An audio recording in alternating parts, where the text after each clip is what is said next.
Hello! What's up sa inyo mga mamen?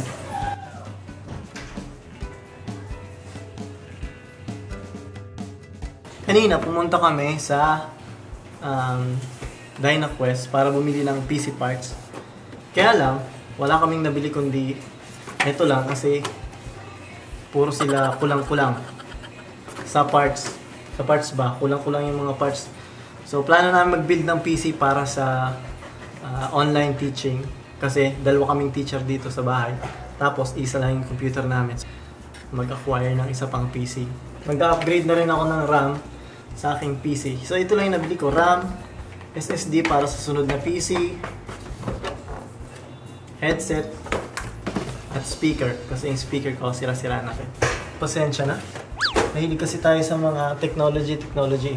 Ano ba unahin natin? Kailangan din i-upgrade yung ating RAM. So, upgrade tayo ng RAM. Patayin ko muna ang PC para hindi tayo makuryente. So ito yung kagandahan sa mga custom PC build. Kapag gusto mong i-upgrade, bibili ka lang ng parts. Hindi ka tulad ng laptop. Pag laptop, mahirap mag-upgrade. Saka limitado lang yung upgrade na magagawa mo. Hindi ka tulad ng PC. Alam mo yung i-upgrade mo. Alam mo din kung hindi na dapat mag-upgrade. So, ito nga palang PC ko sa mga nagtatanong ng specs. Right now, it's running 8 gigs of RAM. Pero upgrade natin sa 32 kasi nag-multitasking na tayo. Dami ng kung ano nang ginagawa pag teacher, di ba? Pero hindi naman kailangan ng 32 gig ng RAM. Actually, 8 gig is sufficient. Kaya lang itong 8 gig na RAM, ililipat ko to dun sa bago naming ibibuild na PC. Kasi ito yung sa akin. Para hindi ito napapakalaman, para akin lang, di ba? Kasi ako nung may nakikialam sa akin.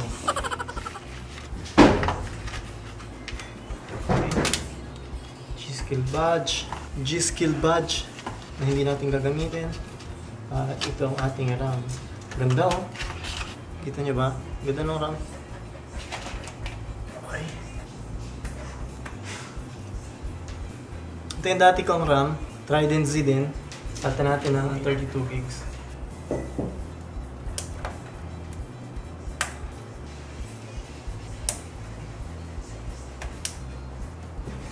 At dahil hindi kami nakabili ng mga parts para sa second build, ito, tatabi muna natin. So, pag nakompleto na namin yung build ng, pag nakompleto na namin yung parts na mga kailangan namin, so, mag-build tayo ng PC. Pakita ko na sa inyo paano mag-build ng PC. Isa na lang yung kulang dito mga mamen, graphics card. Mahal kasi.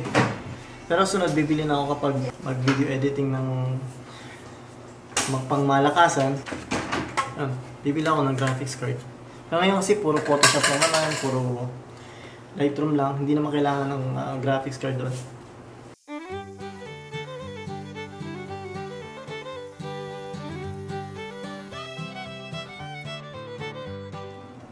Ayan! Booting ba? Okay, nagboot siya mga mamen. Sunod natin i-upgrade yung ating speaker. Kasi pangit yung speaker ko eh.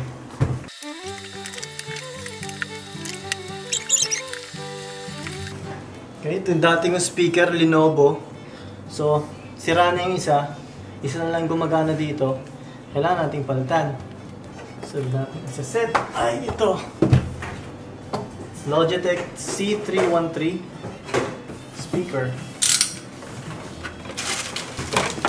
Halimbawa niya. Yun yung kanyang subwoofer. At ito yung kanyang satellite speaker. Speaker lang to, hindi ito yung audio monitoring speaker. Mas maganda yung audio monitoring pero mas mahal yun, mga 10 times. So ito lang muna. Pag may budget na tayo, saka doon tayo mag-upgrade ulit.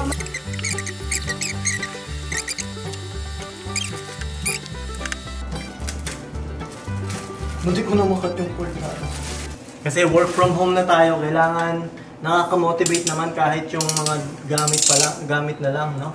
Kasi syempre, stressful kaya rin mag-work from home. So at least yung maggamit pag nakaka-motivate, makakagaan sa pakiramdam, kahit stress. You know? So ito yung subwoofer, may speaker yan dyan. Itong itong satellite speaker, dito yan ilalagay sa ito. Yan. Okay? Tapos ito yung ilalagay sa computer. Kasi ito yung control. Tapos isasaksak nyo ito sa saksakan. Okay, position na natin to. Dapat sa baba ito eh. Wala akong lalagyan. Dito na lang.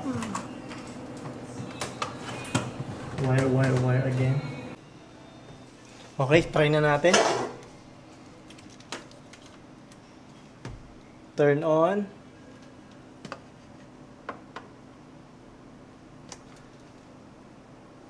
Okay. There's 2 not so secret, not so sexy steps that will, in the end, lead you to getting whatever Ganda ng you sound. want in life. Buong buo. These 2 steps Sarap na itong mag-edit. will allow you to earn any amount of money you want to earn, to have whatever you want to have, to become whoever you decide to become. The first is you must work on yourself every single day. The second is you must take action with absolute commitment to see it through until you get the result. To take action with a true commitment for mastery. Try things. Find a way. Never give up. The only thing that matters is you become better. You do that by working on yourself. You do that by taking consistent action. So many people are seeking advice on how to get from this impossible situation, their words, to a place of success. They want to know their purpose. They say they can't focus on their work or studies. They say they procrastinate all the time. They say everyone in their family doubts them. But the problem with most of these people is that no matter what response they get, they're just waiting to fire off an excuse about why they can't do it. They're so good at excuses that every solution has a problem attached to it. They have excuses so deeply conditioned that no matter what blueprint you give, there's a but on the end. They live their entire life in the "this is why I can't" mentality. You could say, "I'll wire $1 million into your bank account, just send your details." And they would come up with an excuse about why they can't find their bank details. You might think that's an exaggeration, but $1 million is nothing. The advice that is readily available all over the internet for free is worth much more than $1 million if you apply it. What these people really want is the magic wand, and if they don't get it, they have an excuse ready. Seriously, what is it going to take? What is it going to take to get through to you? What is it going to take for you to change? What is it going to take?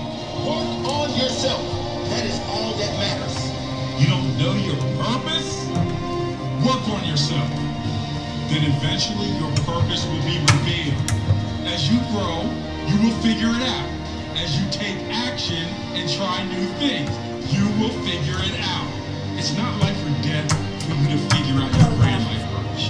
What is important is that you continually grow and develop yourself.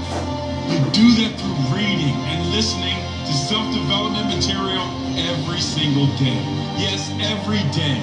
Get off social media and grow yourself, your skills, your mindset. Work on yourself.